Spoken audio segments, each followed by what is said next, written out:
Holy hell, this was far more difficult than I thought it was going to be. I'm going to take you on a journey where I try to beat GTA 5 whilst personally killing the fewest people possible.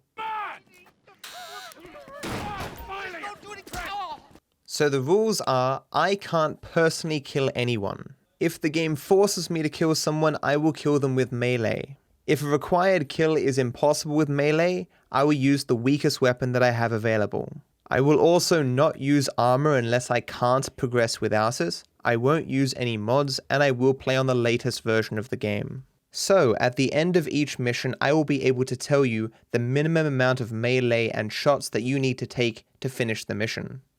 Come on, mister, we're giving you everything you want. So, of course, we start in Prologue, which would have been very easy to do passively if Michael had kept his promise to Dave. You said you'd clean the whole thing up back in North Yankton. And you told me it'd be a clean job, no casualties. But of course, life is rarely that simple. Give it up! I got him! I saw your face, I'll remember you. Sadly, we rack up our first kill not 2 minutes into the game because this guy wanted to be a hero. There is no way to avoid killing him. You didn't have to do that! Let's get going! There'll be time for grieving later! Oh, fuck, you hear that? Sirens! So, problematically for this challenge, the police arrive.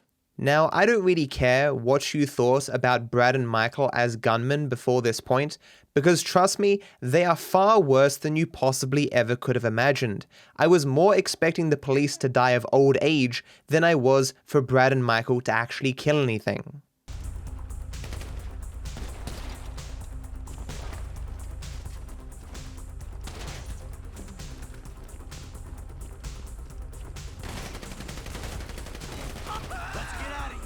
Hooray, it only took 10 fucking minutes, hooray.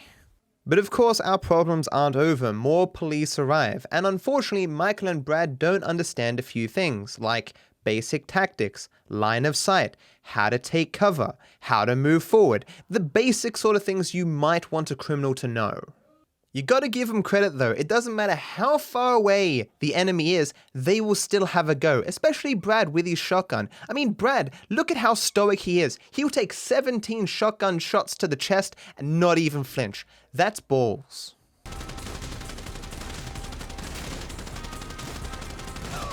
So here we are, 15 minutes after we started this second section. I'm assuming most of these cops died of old age, but let's give some credit. Michael and Brad maybe picked off one or two. Unfortunately, we've hit a little bit of a snag, because this cop seems to be some kind of a demigod, as he has now been shot 900 times, and he's not dead yet. Tired of waiting, I decide to start switching characters to relocate them to get better angles at this guy.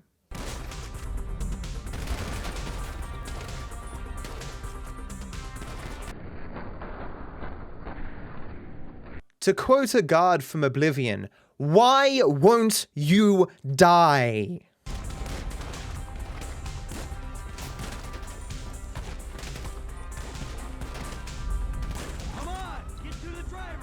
What the hell killed him? He'd been shot like 100 times in the last 2 minutes and he just suddenly falls over. I don't even get to see what happened. At least I get to progress though, but Jesus. When Michael fell over here, I thought I was screwed. I was like, oh no, he's gonna die. He's on the ground bleeding. I better switch to him. I was like, oh shit, that didn't fix it. Oh no, he's fine. How the fuck did Brad die? Seriously. Brad hits the ground so quickly that he leaves his shotgun in the air. It's such a surprise. So unfortunately, we're back in phase 1, but we are switching characters, so it will make things a bit easier. However, the problem with moving these characters is that Trevor and Michael love these fucking boxes. I don't know if it's a sexual thing, or if they recognize the tactical advantage of having two boxes that can take thousands upon thousands of shots and not be destroyed, but regardless, it's very annoying because wherever I move Michael or Trevor, the second I stop controlling them, they're gonna run right back to those fucking boxes. Let's get out of here. Making progress, got to phase 2 a lot quicker that time. Many more cops in this town. Bring 'em. This is fucked, man. The thing is blown. I got my share. It's still wide open. Ladies and gentlemen, I think we have a candidate for the main character of GTA 6. Watch as this cop deletes Michael.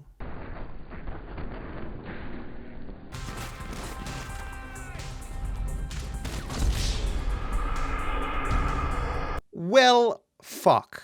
So again, we're back at phase 1, and we can add one more thing to the long list of things that Michael can't do. He can't walk over small fences. This was advantageous because putting Michael behind these fences gave him a much better line of sight to take out the cops, and he couldn't ruin it by running back to those fucking boxes. Can't be many more cops in this town. Bring 'em. This is fucked, man. So again, we reach the end of phase 2 with this demigod of a cop with more HP than anything in the game. Seriously, watch this. He has his back to them. He moves between them. They're just nailing shots into him over and over again. He will not. He hits him. He actually hits him. He won't die. He's just traversing the entire map and he will not die. This is the same guy that we killed in our first attempt who is now immortal. So I know he's killable because we killed him in the first attempt, so I keep going, and suddenly I switch to Trevor and he's on the ground. Then something happens that I've never seen before. Trevor gets put into a sort of last stand animation and it forces me to fire my gun.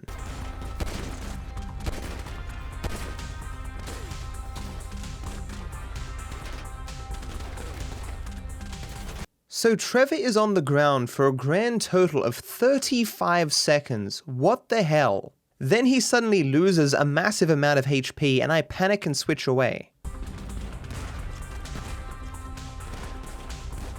So I'm thinking, ah, shit, Trevor's done for, he's bugged, he's gonna die. Oh no, he's fine, never mind.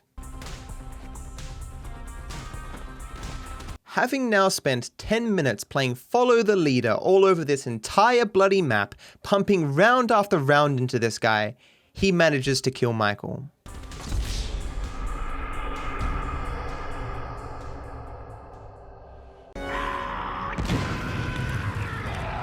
We were so close!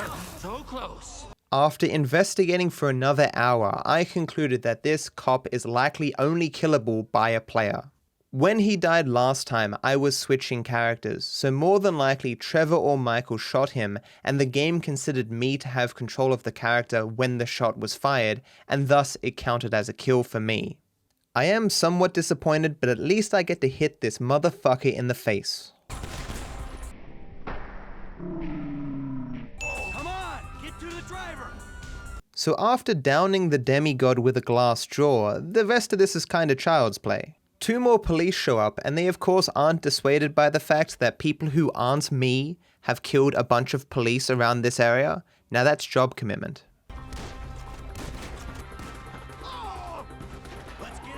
Oh no, 4 more policemen. Whatever am I going to do?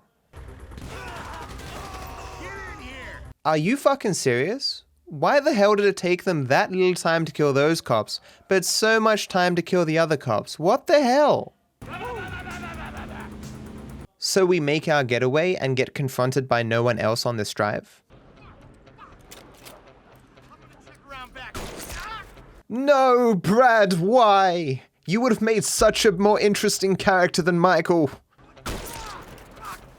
I'm hit. Oh, Jesus. T, you gotta get out of here. I'm gonna leave you, Mikey. So it's time to leave Mikey, and fortunately it's very easy to avoid this shootout. Just run away. No! Kill me. Wait a second. Michael survives? Wow. What a twist. Didn't see that one coming. But we know that you will show mercy to our friends. Now look guys, I'm not one to brag, but pacifist percent, world record, 1 hour 58 minutes and 34 seconds. Pretty good.